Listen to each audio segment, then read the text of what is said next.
રસપૂર્વક લાભ લે છે. સત્ય માટે એમને આનંદ છે.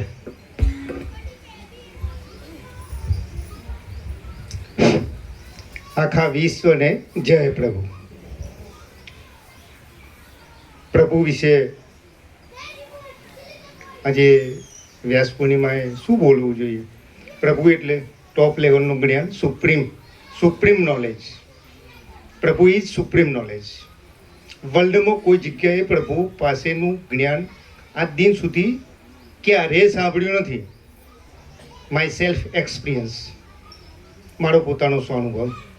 એટલું બધું પ્રભુ પાસે જ્ઞાન અને એટલી બધી બાર સહજ વૃત્તિ, બાર જ જેવી વૃત્તિ,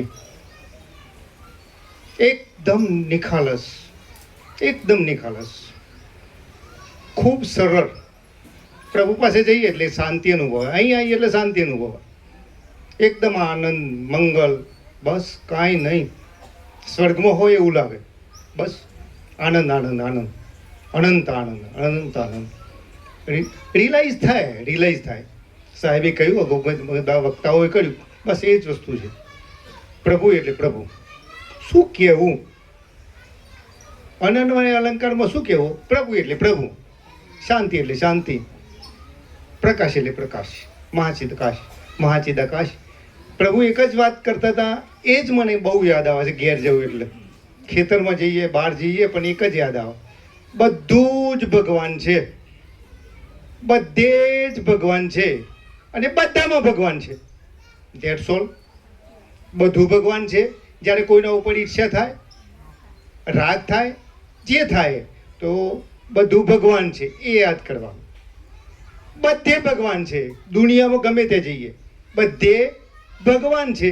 અને ત્રીજી વસ્તુ, બધામાં ભગવાન છે.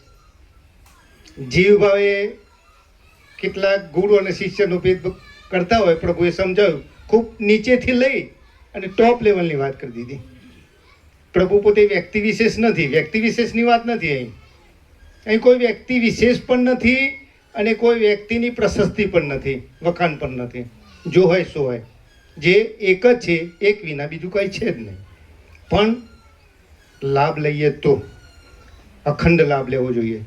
મુકા પ્રભુએ કહ્યું ને, જ્ઞાન ગંગા હિમાલયની જ્ઞાન ગંગા વહી રહી છે.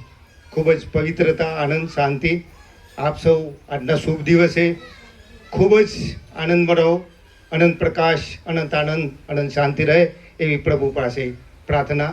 આખા વિશ્વને જય પ્રભુ.